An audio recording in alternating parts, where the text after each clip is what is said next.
सवाल पूछा है विनय अग्रवाल। बाबा,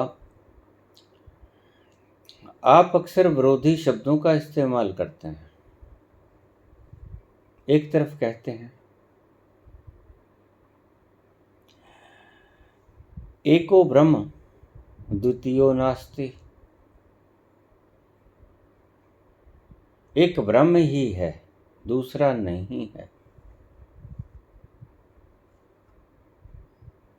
फिर कहते हो एको अहम द्वितीयो नास्ति, एक मैं ही हूं, दूसरा कोई नहीं है। कृष्ण कहते हैं एको अहम द्वितीयो नास्ति, और ऋषि कहते हैं एको ब्रह्म द्वितीयो नास्ति। इन उलट बातों का अभिप्राय क्या समझा जाए?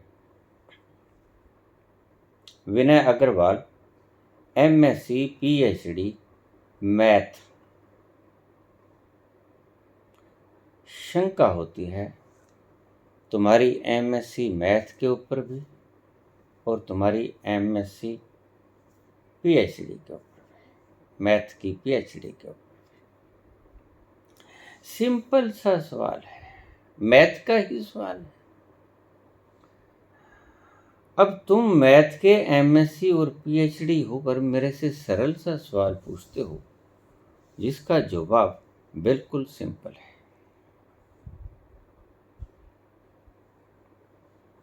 वैसे कई बार दुनिया जिन्हें लोग जीनियस समझती है उनसे ज़्यादा भी जीनियस लोग बैठे होते हैं।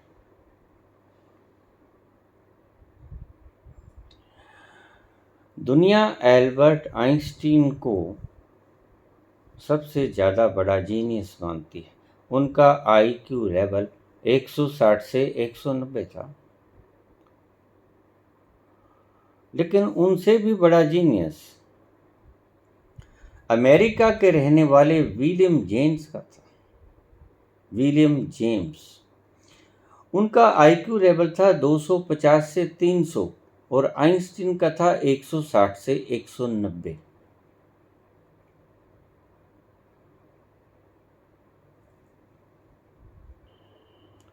विलियम 6 साल की उम्र में ग्रामर स्कूल गए और सिर्फ 7 महीने में ग्रेजुएट होकर बाहर निकल गए।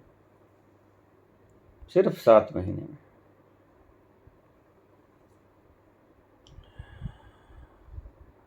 आपको शायद पता ना हो,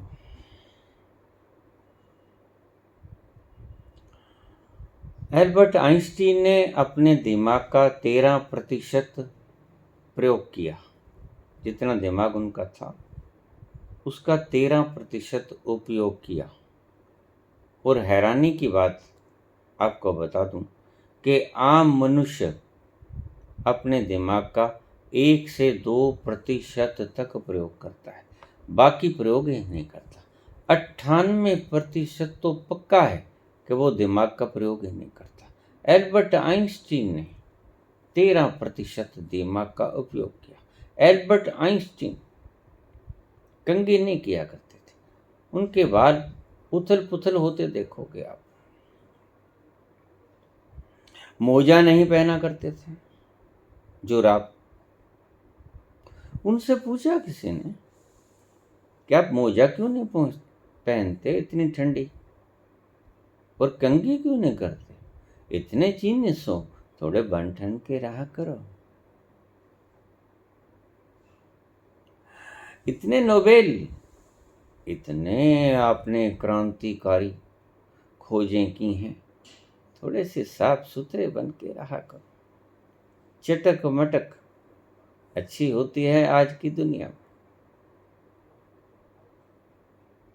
बड़ा अजूबा जवाब दिया एल्बर्ट आइंस्टीन ने। कहता जितनी देर मैं कंघी करने में लगाऊंगा उतनी देर में मैं ब्रह्मांड की कोई खोज लूंगा। काहे वक्त बर्बाद करना, कंघी फिर फेर लूंगा, इकट्ठे फेर लूंगा, कोई 5 साल 10 साल बाद फेर लूंगा, क्या फर्क पड़ता है। लेकिन जितने समय में मैं रोज कंघी पर वक्त खराब करूंगा, इतने वक्त में मैं ब्रह्मांड की कोई खोज कर लूंगा। और कहते मोजे मैं इसलिए नहीं पहनता कि जितनी देर मोजे पहनने में लगा दूंगा उतनी देर में तो मैं कोई खोज के ऊपर, आविष्कार के ऊपर खोज कर लूंगा, किसी ब्रह्मांड के ऊपर खोज कर लूंगा। काहे वक्त लगाना। बूट ही सर्दी को रोक लेते हैं तो मोजा जरूर पहनना है। लेकिन आप ऐसे हैं कि गर्मी में भी मैंने बहुओं को टाई लगाते देखा है भारत में। और टाई लगाने का कुल प्रयोजन इतना था कि गले में से सर्दी की हवा फेफड़ों को ना लग जाए, नमूनिया ना हो जाए। कुल कारण इतना था। अंग्रेजों के मुल्क से ईजाद की गई टाई। क्यों? क्योंकि वहाँ ठंडी होती है और हवा ठंडी चलती है। और अगर आप अपने कॉलर खुले रखोगे ऊपर के तो हवा ऊपर से प्रवेश कर जाएगी, आपके फेफड़ों को क्षति पहुंचा जाएगी, ठंडी लग सकती है, जुकाम लग सकता है, खांसी हो सकती है और निमोनिया भी हो सकता है।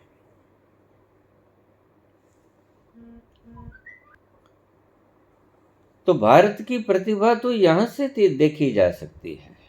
गर्मी का महीना, कोई सर्द लू नहीं चल रही है, ठंडी हवाएं नहीं, कोल्ड ब्रीजेज आर नॉट देयर, और आप टाई लगाए। क्या अर्थ है? मेकअप। जरूरत नहीं है इसकी। जरूरत चाहिए कि गर्मी है, थोड़ी हवा लगे। अंग्रेजों की मजबूरी, वहां ठंडी ज्यादा रहती, कभी कभी वहां निकलता है सूरज।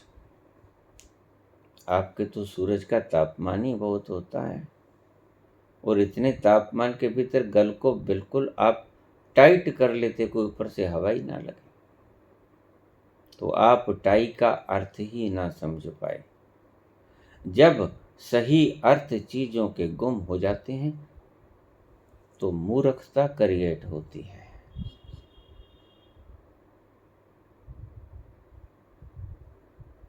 आपको टाई का सही मतलब ही नहीं पता। और आइंस्टीन कहते हैं काहे कंघी करनी, काहे मोजे डालने, क्यों वक्त बर्बाद करूं, इतने वक्त में कोई खोज कर लूंगा ब्रह्मांड की। आवश्यक थोड़े है, कंघी कोई आवश्यक नहीं और वास्तव में कोई आवश्यक है भी नहीं। बात ठीक कहते हैं। आइंस्टीन ने अपने दिमाग का 13% उपयोग किया। आइंस्टीन का दिमाग उसके मरने के बाद सुरक्षित रखा गया कि क्यों इतना समझदार था ये व्यक्ति। खोज की गई। दिमाग थोड़ा सा आकार में बड़ा था, नंबर 1, लेकिन इतने से कोई फर्क नहीं पड़ता। सही खोज नहीं हुई, सही खोज अब जाके हुई। आइंस्टीन के दिमाग की संरचना का अध्ययन करने वाले वैज्ञानिकों का दावा है कि उनका इतना जीनियस होने का कारण सिर्फ मात्र यही था कि उनके दिमाग के ऊपर जो फोल्ड्स होते हैं, धारियां, वो बहुत अधिक थीं। सिर्फ उन फोल्ड्स के कारण, उन धारियों के कारण ये इतने जीनियस बने। आप हिसाब लगाओ, आप कितने समझदार हो। समझदार मानते हो लेकिन समझदार हो नहीं, मूर्ख हो। 1-2% जो अपने दिमाग का उपयोग करेगा वह कितना समझदार हो सकता है। 13% उसने क्रांति ला दी। लॉ ऑफ रिलेटिविटी, सापेक्षता का सिद्धांत हिला गया सारे जगत को।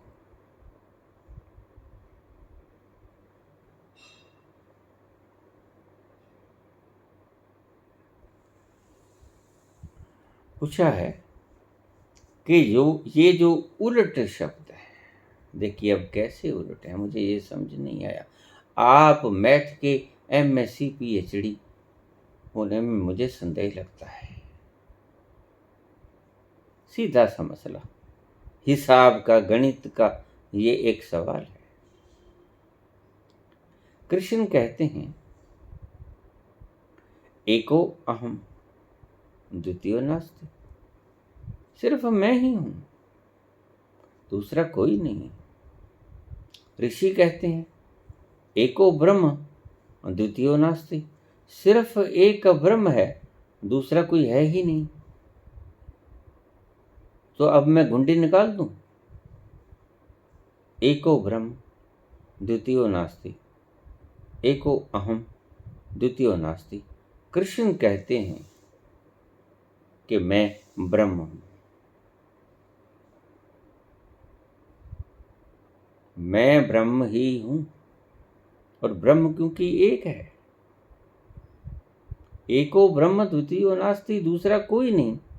एको अहम द्वितीयो नास्ति, इसलिए एक ब्रह्म है या एक मैं हूं, इसमें क्या फर्क पड़ता है, क्योंकि मैं ब्रह्म ही हूं। अब इसमें ये तो मैथमेटिक्स का सवाल है, आप इसको हल भी नहीं कर सकते। एको ब्रह्म द्वितीयो नास्ति और एको अहम द्वितीयो नास्ति, इसमें उलझने की आवश्यकता क्या है। सीधी सी बात है कि कृष्ण ही परमात्मा है।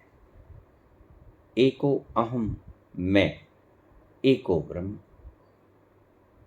ब्रह्म ही मैं हूं और मैं एक हूं। यही बात बाबा नानक ने की, एक ओंकार। छोटी छोटी बातों के ऊपर अपने दिमाग को खर्च नहीं करते। आइंस्टीन ने 13% दिमाग का इस्तेमाल किया। आप बड़े से बड़ा जीनियस, देखिए अब ये मैथ के पीएचडी किए,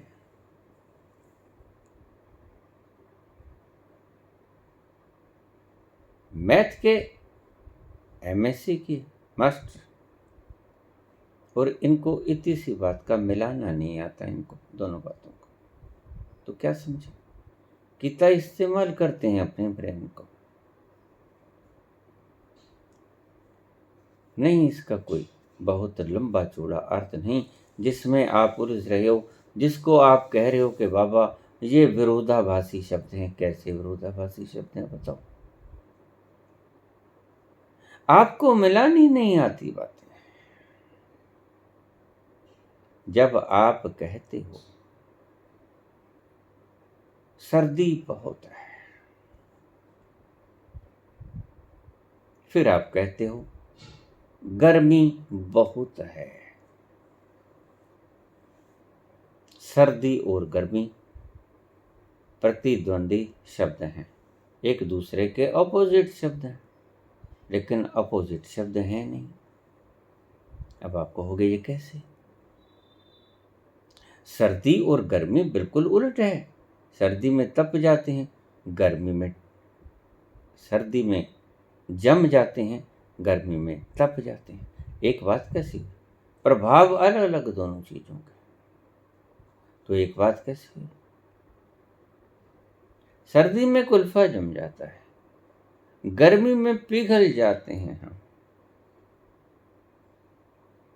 सर्दी कंपाती है, गर्मी पिघलाती है। एक बात कैसी है, एक ही बात है, अगर सोचोगे तो एक ही पाओगे। टेम्परेचर के हिसाब से देखो, आप सर्दी गर्मी के हिसाब से देखो ही मत। आप ऐसे क्यों नहीं कहते कि टेम्परेचर -50 है, ऐसे क्यों कहते हो कि सर्दी है। टेम्परेचर -50 है और -4 के ऊपर जम जाता है। और ऐसे क्यों नहीं कहते कि टेम्परेचर +60 है, उबल जाते हो। टेम्परेचर का ही मापदंड तो टेम्परेचर ही है ना, सर्दी गर्मी का। जब आप सर्दी या गर्मी को मापते हो, टेम्परेचर को ही मापते हो, कि कितना टेम्परेचर है। सर्दी या गर्मी तो आपकी परिभाषित बातें हैं, लेकिन सही तो आप टेम्परेचर बताएगा ना, कि -50 है या +50 है। गर्मी बहुत है, उबल जाते हैं, सर्दी बहुत है, जम जाते हैं। अब कैसे विरोधी होगी बताओ। लेकिन तुम्हारी सोच बाइफरकेट करके हर बात को सोचती, तुम मिलाना जानते ही नहीं। छोटे छोटे प्रश्नों को हल करना सीखो, अपने दिमाग का इस्तेमाल करो। जो कोई पूछने जैसा प्रश्न थोड़े कि बाबा ये विरोधी शब्द हैं, एको अहम द्वितीयो नास्ति, और कृष्ण कहते हैं एको अहम द्वितीयो नास्ति, और उपनिषद के ऋषि कहते हैं एको ब्रह्म द्वितीयो नास्ति। साफ बात है कि जब ब्रह्म एक है और कृष्ण एक हैं, तो फिर कौन है कृष्ण? ब्रह्म भी एक है और कृष्ण भी एक है, तो फिर कृष्ण ब्रह्म है। हल हो तो गया। बात को उलझाने की चेष्टा करते, उलझाने की प्रवृत्ति है।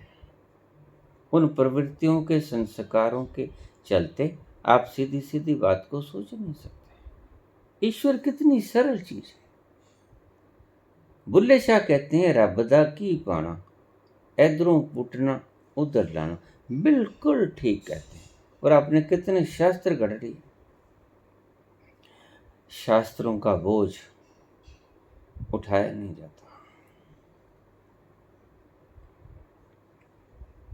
नालंदा यूनिवर्सिटी में जब बख्तियार खिलजी ने आग लगाई, ऊपर की 9वीं मंजिल पर जो लाइब्रेरी थी, उसमें आध्यात्मिक और सभी प्रकार के प्रसंगों की किताबें थी। सभी जो सब्जेक्ट्स होते हैं उनकी किताबें ऊपर 9वीं मंजिल पे रखी थी। नालंदा यूनिवर्सिटी की इमारत 9 मंजिला थी। गुप्त वंश के सम्राटों ने उसका आगाज किया था। वहां की एक प्रथा थी, वहां किसी भी स्टूडेंट से कोई भी फीस नहीं ली जा सकती थी, ली जाती नहीं थी। इसीलिए गुप्त वंश का जो वेला था वो स्वर्णिम युग था भारत का, जब नालंदा यूनिवर्सिटी थी।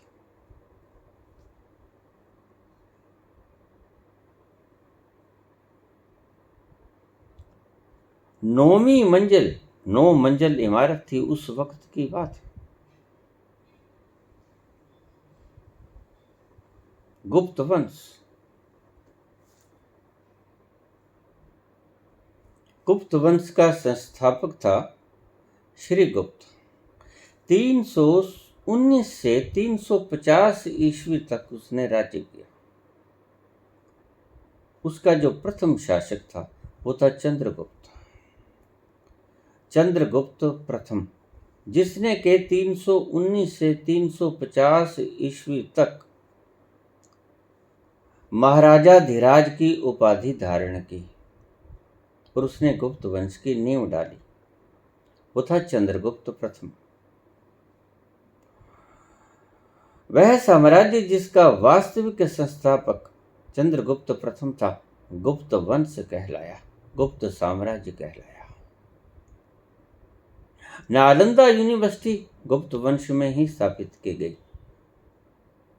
बड़ा धन धन से संपूर्ण, बड़ा विलक्षण वैभव से युक्त गुप्त वंश नालंदा यूनिवर्सिटी उस वक्त 300 ईस्वी, 319 से 350, 31 वर्ष। भारत कितना महिमा मंडित रहा होगा। इनके काल में भारत सोने की चिड़िया थी।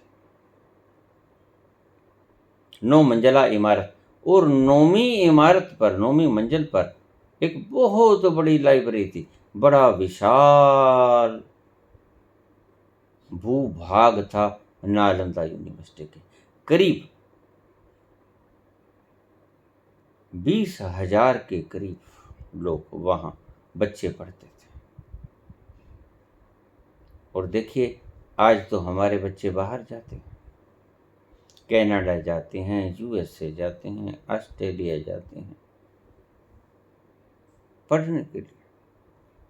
तब चाइना, आसपास के सभी मुल्क हमारी नालंदा यूनिवर्सिटी में पढ़ने के लिए आते थे।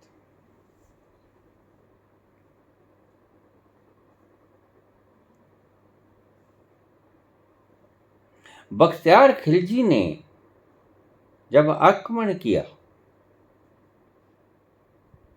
भारत पर,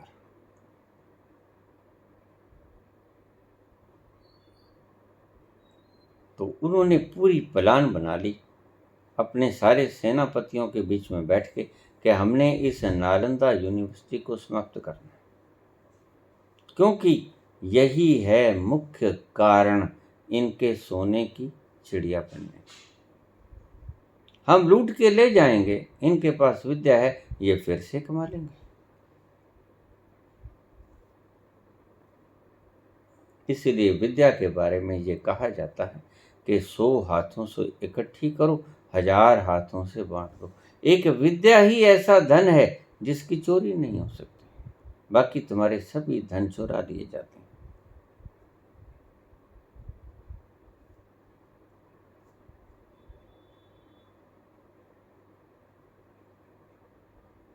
बख्तियार खिलजी ने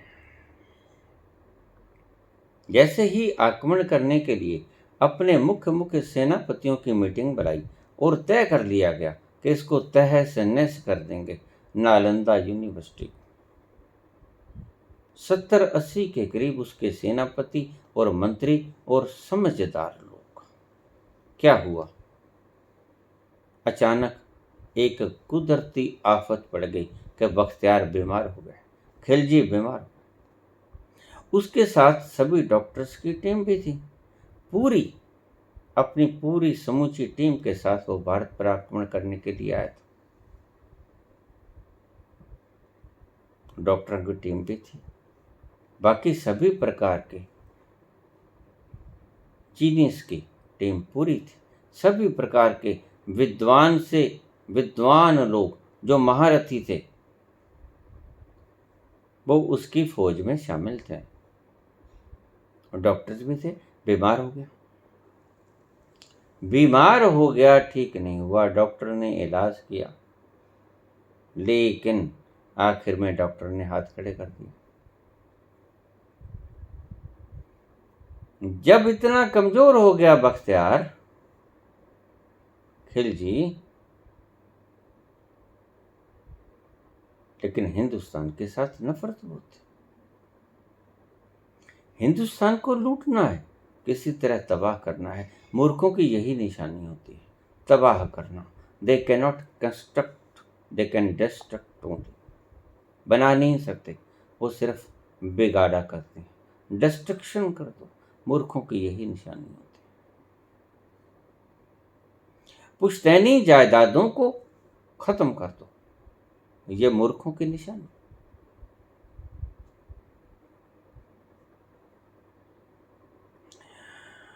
जायदादें बना लो, नालंदा यूनिवर्सिटी बनाई गुप्त सम्राट चंद्रगुप्त प्रथम ने, लेकिन वो लूटना चाहता था।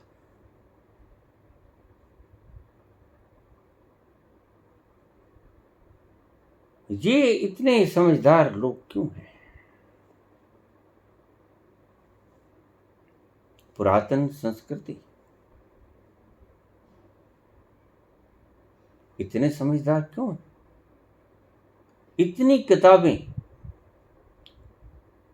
9वीं मंजिल पर, और बच्चे सारे दिन पढ़ते रहते। और उस यूनिवर्सिटी की एक खासियत थी, उसको 2 एग्जाम पास करने होते थे। सबसे पहले गेट के ऊपर एक व्यक्ति खड़ा होता था, समझदार, वो उससे 2-3 सवाल पूछता। जो बच्चा वहाँ पर एंट्रेंस लेने के लिए आता, वो 2-3 सवाल पूछता। अगर उस बच्चे ने उस 2-3 सवालों के जवाब दे दिए तो वो उसको आगे भेज देता कि जाओ अब सेकंड टर्म। वहाँ अगर पास घोषित हो गए तो तुम्हें यहाँ पर एडमिशन मिल जाएगा।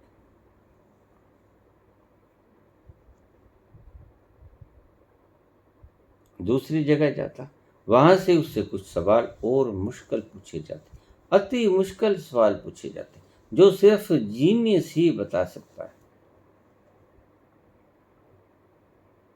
जिसका आईक्यू लेवल बहुत ज़्यादा है।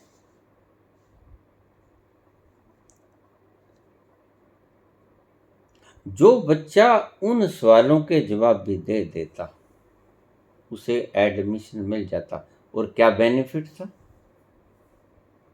बहुत दूर दूर से लोग आते थे। नेपाल वगैरह तो अपने साथ ही था, चाइना, ये सारा एरिया टोटल एशिया का हमारे यहाँ पढ़ने के लिए आया करता था। नालंदा, उसके मन में खटका ये सनातन संस्कृति इतनी विशाल क्यों है, इसको उजाड़ दिया जाए। ये लोग मूर्ख लोग, पागल लोग, इन्हें ही तो पागल गिनते हैं। ये इस ग्रह की उन्नति में किसी भी दिशा में किसी भी स्थान पर अगर उन्नति होती है तो उसे बर्दाश्त नहीं कर सकते। ईर्ष्यालु लोग हैं, कपटी हैं, घमंडी हैं।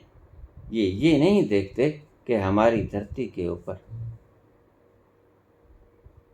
इतनी विशालता, इतनी बुद्धि उपज रही है। हम ज़्यादा, हमारे बच्चे ज़्यादा जीनियस हो रहे हैं, किसी भी लेवल के क्यों ना हो। उसको नफरत हुई, लेकिन तहस नहस करने का सारा प्लान बना लिया।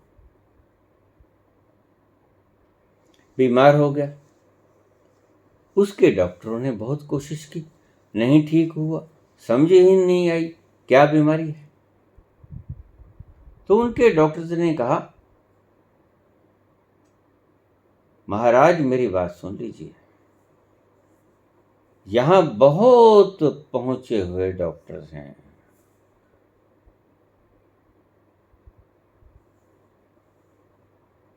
Genius most persons are there in this university Nalanda. उन्हें बुलाया जाए, वो आपको ठीक कर देंगे। या तो जान गवाओ या उन्हें बुलाओ।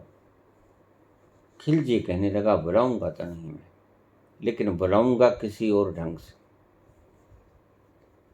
बुलाए गए, डॉक्टर्स गए, नालंदा यूनिवर्सिटी के बड़े विद्वान थे। खिलजी ने कहा, देखिए मैं बीमार हूँ, मेरा इलाज करना है, लेकिन मेरे शरीर को हाथ नहीं लगाना, ना नब्ज देखनी है, ना कोई लक्षण मुझसे पूछना है। मुझको देखिए बिना छुए, और बैठना भी नहीं है, खड़े खड़े खड़े। इन मूर्ख राजाओं के ऐसे आदेश शुरू से ही होते रहे, आज कोई नई बात नहीं।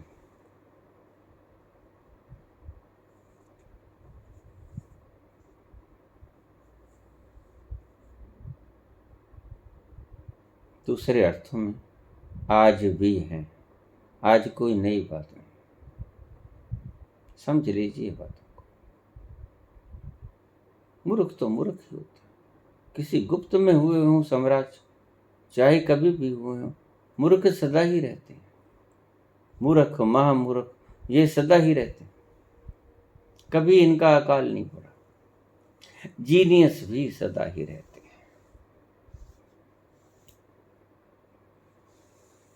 बीमार है, मर जाएगा, पता है, मेरे जीनियस से जीनियस डॉक्टर्स पढ़े लिखे जवाब दे दिया है। मेरे बस की बात नहीं, हमारे बस की बात नहीं।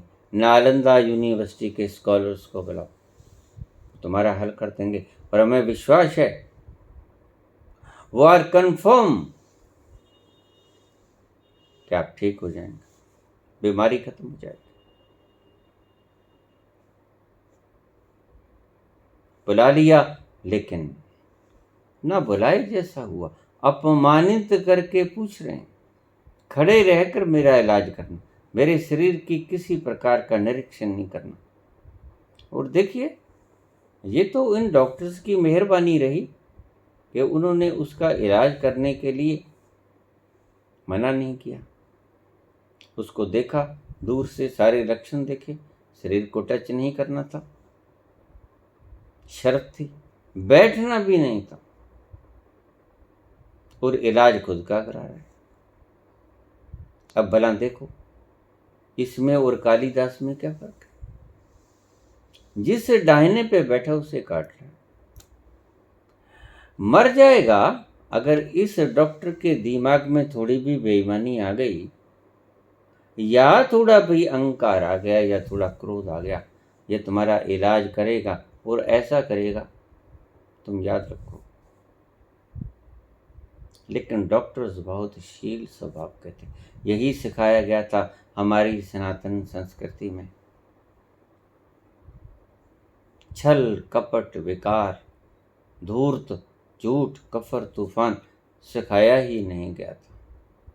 शुद्धतम आचरण, शुद्धतम, शुद्ध आहार, शुद्ध व्यवहार, सनातन धर्म का शुरू से ही ये असूल रहा है।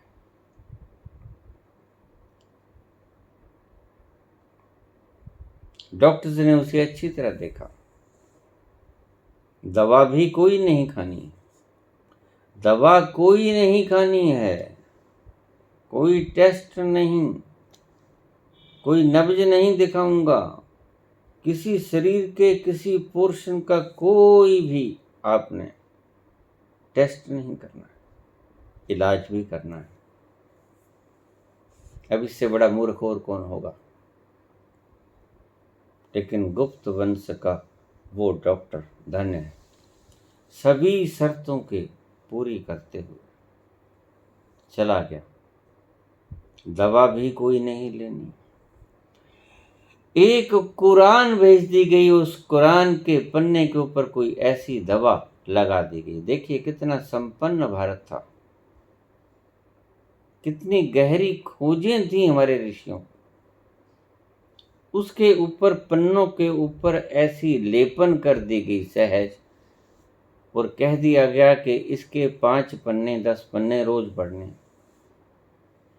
और इसे पूरी कर देना है। जैसे ही ये पूरी होगी आप ठीक हो जाओगे। उसने कहा कुरान रोज पढ़नी है, ये तो मेरा सौभाग्य उदा हुआ, कुरान तो पढ़ लूंगा। उसके पन्नों के ऊपर दवा चिपका दी गई और पता भी ना लगे। जैसे ही पन्ना पलटेगा, उस पन्ने में ऐसी वाइब्रेशन थी दवा में, वो शरीर के भीतर प्रवेश कर जाएगी। जैसे हम स्टोन्स डालते हैं, स्टोन्स का प्रभाव क्या होता है? स्टोन्स का प्रभाव यही होता है कि ग्रह से आसमान में रेंज खींच के हमारे शरीर के भीतर फेंक देना। ये रोज पूछ लेते हैं, बाबा ये क्यों डाल रखे हैं? बहुत लंबा चौड़ा विषय है, क्या समझाऊं। पन्नों के ऊपर कुछ ऐसा लेपन कर दिया गया जिसकी रेंज मात्र से अगर वो हाथ को टच कर गई, तो हाथ को टच करते ही हाथ उसको विकीर्ण कर देगा सारे शरीर में, और उसका रोग ठीक हो जाएगा धीरे धीरे। पन्ना तो पलटना ही पड़ेगा, क्योंकि 10-5 पन्ने रोज पढ़ने हैं। 10-5 बार हाथ लगेगा और इतने से ही उनका काम बन जाएगा। कुरान पढ़नी शुरू की बख्तियार खिलजी ने। पढ़ लेता बहुत श्रद्धापूर्वक, क्योंकि कुरान तो उनका श्रद्धापूर्वक ग्रंथ है।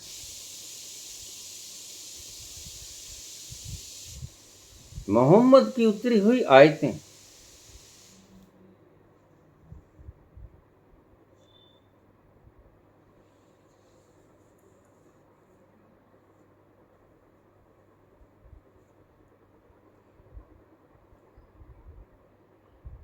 पढ़ता गया, पन्ने पढ़ता गया, 10 पन्ने पढ़ लिए, रख दी। अगले दिन फिर 10 पढ़ ली, रख दी।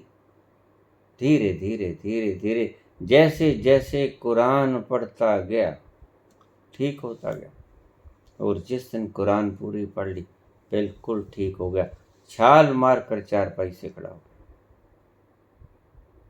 कहता, पागलों का शब्द देखो, इनकी कैलकुलेशन ऑफ माइंड देखो, इनका ऑब्जर्वेशन देखो, इनका रिजल्ट देखो, इन्होंने परिणाम क्या निकाला।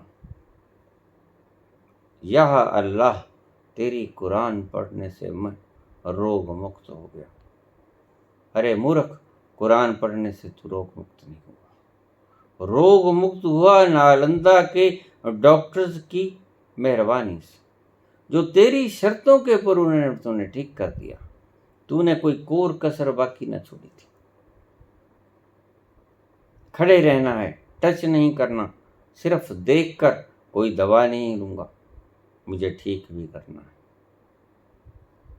आखिर में ये फार्मूला सुझाया गया, कितना दिमाग लगा हुआ, और वो ठीक हो गया। और आखिर में ठीक होके कहता है, या अल्लाह, तेरी कुरान में, तेरी कुरान की इबादत में इतनी शक्ति है कि मैं पढ़ता गया और ठीक होता गया, ठीक जैसे हुआ था नालंदा यूनिवर्सिटी के डॉक्टर से जानते थे। क्रेडिट गया या अल्लाह को, काम किया नालंदा यूनिवर्सिटी के डॉक्टर्स। ऐसी ही तो मूर्ताएं हम रोज करते हैं, सभी धर्मों में करते हैं, एक धर्म की बात नहीं कर रहा हूं। ये धर्म विश्व से समाप्त होने चाहिए, क्योंकि धर्म एक है, धर्म अनेक हैं ही नहीं, अनेक में तब्दील आपने कर दिया है। तुम्हारी मूर्ताओं ने इस एक धर्म को विखंडित करके अनेक में बदल दिया है। कहते हो अनेकता में एकता,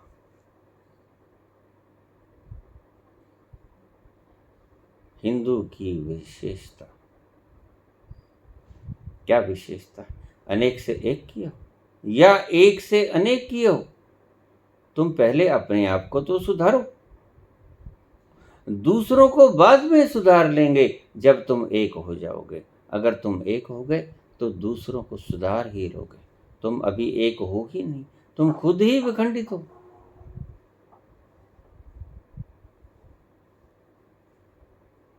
अनेकता में एकता, हिंदू की विशेषता। विशेषता है, निभाओगे कब?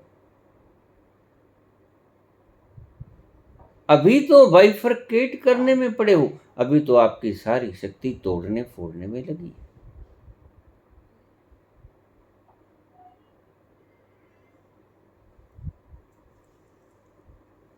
कैसे जीनियस पैदा होंगे? इसलिए तो भारत कुछ गिनती के नोबेल जीत पाया। नोबेल ऐसे लोग जीता करते हैं तो कहते, कंघी का वक्त मेरे पास नहीं, क्यों वक्त खराब करूं, मैं ब्रह्मांड की किसी बात को खोज लूंगा, नहीं मोजे पहनूंगा, इतना वक्त क्यों खराब करूं, मैं ब्रह्मांड की किसी रहस्य को खोज लूंगा। और तुम कहते हो कि ये नारा लगाओ, वहां ये कर दो। कौन आग लगाता है,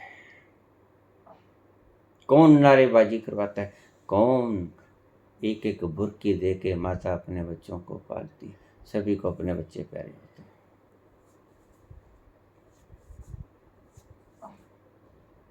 चाणक्य ने कहा है, बे औलादों को कभी सत्ता मत दे देना, विनष्ट हो जाओगे। क्यों? क्योंकि वो जानते नहीं कि मोह क्या होता है। मोह क्या होता है इसको जाने बिना राजा राजा नहीं होता। राजा को मोह सबसे पहले आना चाहिए। मोह क्या है? अगर तुम इसकी डेफिनेशन ही नहीं जानते, अगर तुमने अपने बच्चों के साथ ही मोह नहीं किया, तो जनता भी तो तुम्हारी बच्चे हैं। अगर अपने बच्चों से मोह करोगे, जिसके पैर न फटी बेवाई, सो क्या जाने पीर पराई। तुमने अपने बच्चों का दर्द नहीं देखा क्योंकि बच्चे है ही नहीं, बे औलाद बैठे हैं।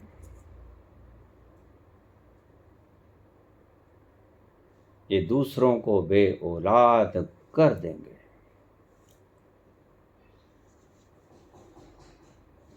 इन्होंने मूढ़ आत्माओं को, मूढ़ आत्माएं सदा से धरती पर रहती, कभी मूढ़ आत्माओं की कमी नहीं रही, ये और कभी जीनियस लोगों की कमी नहीं रही। ऐसे भी लोग हैं जगह तू मुझे काहे पहने, ब्रह्मांड की खोज करें, जब कर रहे हैं लोग, नारेबाजी कर रहे हैं लोग, आरती कर रहे हैं लोग,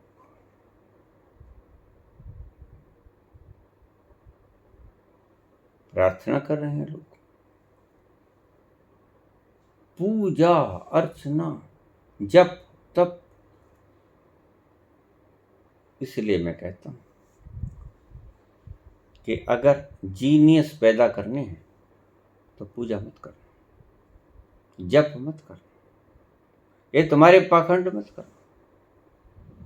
घी आग में वेस्ट करने के लिए नहीं होता है। और बहुत से आजकल सामान बन गए हैं,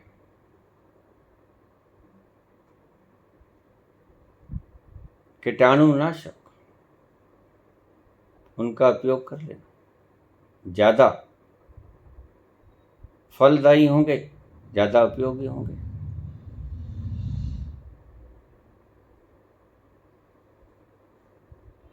तो फिर कारोनों के अंदर आपने हवन नहीं कर लेना था, काहे इस्तेमाल किया इन चीजों का।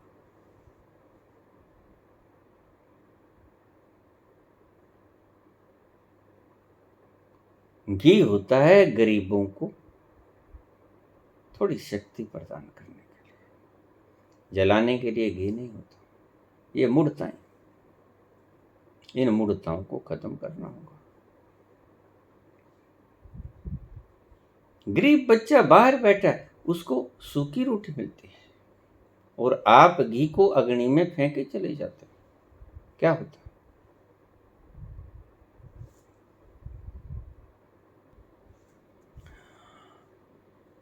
अगर हवन करने से कोरोना के कीटाणु मरते तो सैनिटाइजर की आवश्यकता क्या थी?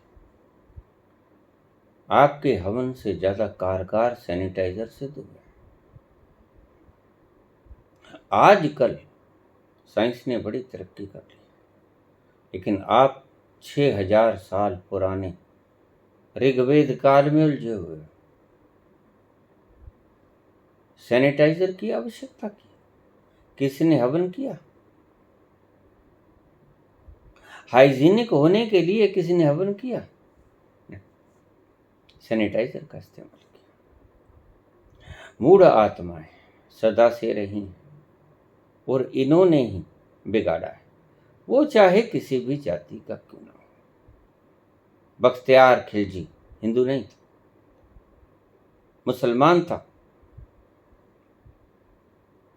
इस्लाम धर्म का था, और ये लोग चाहते हैं सभी इस्लाम धर्म के बन जाएं। क्यों बन जाएं? बख्तियार खिलजी से पूछा जाए कि यू आर एनलाइटेंड पर्सन, तुमने खोज लिया है उसको। औरंगजेब चाहते हैं कि सभी जनेऊ उतार दो, इस्लाम को धारण करो। क्यों करें? कारण बताओ। तुमने देखा है उस परमात्मा को? तुम पहुंच गए? नहीं, लेकिन एक पागलपन सवार है। गर्दनें काटो, छोटे छोटे बच्चों को नींव में चनाओ, दीवारों में चनाओ। कितनी कितनी जीनियस लोगों की बलि ले ली आपने। सब पागलों की दुनिया का काम है, इन मूर्खों का काम है। 2 विश्व युद्ध लगे, आप देखो उसके पीछे कारण क्या था। बहुत छोटे छोटे कारण मिलेंगे आपको। किसी सुल्तान का कत्ल कर दिया गया, ऑस्ट्रिया, विश्व युद्ध शुरू हो गया। छोटे छोटे कारण जो बचाए जा सकते थे, लेकिन दिमाग कहाँ। ठीक कहा है, 13% दिमाग का उपयोग किया एल्बर्ट आइंस्टीन, और आम व्यक्ति 1-2% का इस्तेमाल करता है, और मूढ़मतियां तो 1-2% का भी उपयोग नहीं करती। ये मैं आपको वैज्ञानिक आंकड़े बता रहा हूं।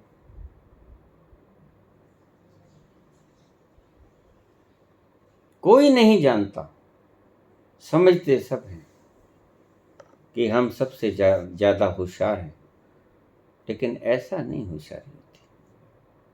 होशियारी तो एल्बर्ट आइंस्टीन भी 160-190 की IQ लेके सबसे ज्यादा माना जाता है, लेकिन निकला तो जेम्स विलियम्स। क्या करोगे उसको 300 से 350 तक है। 7 महीने में ग्रेजुएट होके बाहर आ जाता है यूनिवर्सिटी से। ऐसे ऐसे लोग बैठे, लेकिन आप उनको नारे लगाने को कहोगे, आप उनको जाप करने को कहोगे, गुफा में बैठ जाओ, जाप करते रहो, व्यर्थ हैं। ये एनर्जी साइंटिफिक ढंग पे लगनी चाहिए, सारी अर्थ स्वर्ग बन जाएगी। मरने के बाद स्वर्ग को मत ढूंढना, कहीं है भी नहीं। जिंदगी को स्वर्ग बना लेना। सही सिद्धांतों का उपयोग करके गुप्त वंश में ऐसा ही हुआ था। ठीक हो गया तो उसने कहा, या अल्लाह, कुरान की इबादत, कुरान पढ़ने से मैं बिल्कुल ठीक हो गया। उसने आदेश दिया, आक्रमण कर दिया नालंदा यूनिवर्सिटी में, काट दिए गए छात्र, मार दिए गए छात्र। शांति नहीं हुई, उसने लाइब्रेरी में जाके आग लगा दी। यही है इनकी संपदा, ना पढ़ेंगे ना समझेंगे, और मूर्ख होते जाएंगे, अंध भगत होते जाएंगे। फिर जैसा कोई कह देगा वैसा मान लेंगे। खुद में तो प्रतिभा है ही नहीं। सभी खोजें हमारे जो ऋषियों ने की थी जला दी गई। इसलिए मैं अक्सर बोला करता हूं कि तुम्हारे पुराने ग्रंथ गुलामी के वंश में बदल दिए गए। उनको आज अपेक्षा मत रखो कि उनके अर्थ सही होंगे और वो बच गए। आज जिंदा गुरुओं की आवश्यकता है, जो आज बता सकें कि सत्य क्या है। जिन्होंने बताया था, उन्होंने लिखा था, उनका इतिहास, उनकी लेखन रचना फूंक दी गई, और इतनी किताबें थी उसके अंदर। नालंदा यूनिवर्सिटी के 9वीं मंजिल पे 3 महीने तक आग लगातार भड़कती रही, ऊंची ऊंची लपटों से। हिसाब लगा लेना कितनी किताबें होंगी। 3 महीने, दिन भर रात, इतनी किताबें आग ऊंची ऊंची लपटों से जलती रही, और हमारा ऋषियों का किया कराया मिट्टी।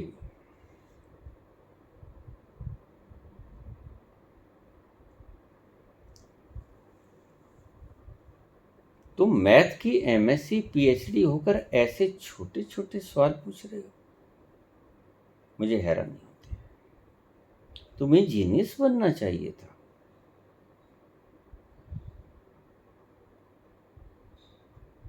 कुछ तो समझ करो। 1-2 तुम्हारे में दिमाग है। एल्बर्ट आइंस्टीन इससे ज्यादा दिमाग प्रयोग कर सकते थे, लेकिन वो भी 13% बहुत कर गए।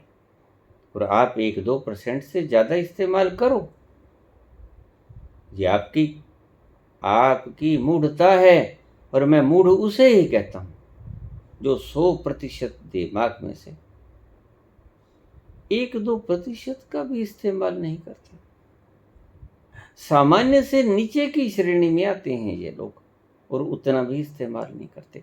फिर तुम कहते हो हम बहुत समझदार हैं। क्या खाक समझदार? तथ्य तो देखो, साइंटिफिक तथ्य क्या बोल रहे हैं।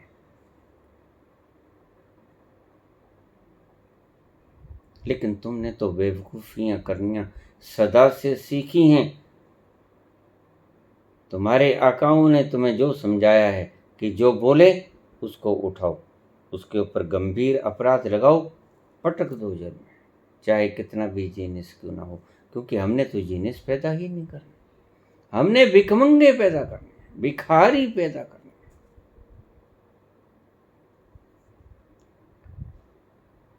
ऐसे सवालों का जवाब न पूछा करो तो अच्छा है, खुद भी अपना दिमाग लगा लिया करो। छोटी सी बात है। एको ब्रह्म द्वितीयो नास्ति। और कृष्ण कहते हैं कि मैं ब्रह्म हूं, मैं ही ब्रह्म हूं। उपनिषद कहते हैं मैं ही ब्रह्म हूं, अहम ब्रह्मस्म। तू भी ब्रह्म है, तभी तो एक ब्रह्म बनेगा। अगर मैं ही ब्रह्म हूं और तू ब्रह्म नहीं है तो फिर एक ब्रह्म कैसे हुआ। तू भी ब्रह्म है, मैं भी ब्रह्म हूं। अनल हक, खालक खलक, खलक में खालक, इन सभी के एक ही अर्थ हैं, सुनते जाना। ईशावास्यमिदं सर्वम यत् किंचित् जगत्याम जगत, ईश्वर इस जगत के कण कण में विद्यमान है। खालक खलक, खलक में खालक। क्या फर्क है इन बातों में।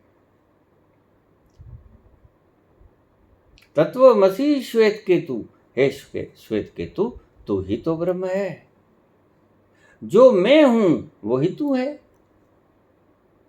एको अहम द्वितीयो नास्ति, एको ब्रह्म द्वितीयो नास्ति। क्या फर्क हो गया उसमें। यानी बाबा नानक ने सीधी बात खत्म कर दी। एक ओंकार,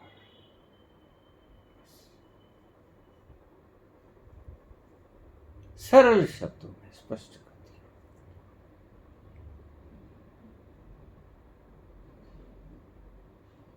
एक ब्रह्म है, दूसरा कोई। ऐसे प्रश्न तुम्हारी मूर्खताओं का सबूत देते हैं। इससे ज्यादा और कुछ नहीं। थोड़ा दिमाग लड़ा दिया। अगर इन छोटे छोटे प्रश्नों का जवाब भी आप हमसे मांगना शुरू करोगे तो हम कहाँ तक आपके सवालों का जवाब देंगे। हमारे पास इतना वक्त कहाँ है। बहुत बार मैं कह चुका हूं, हमारे पास इतना समय नहीं है और किसी के पास भी इतना समय नहीं।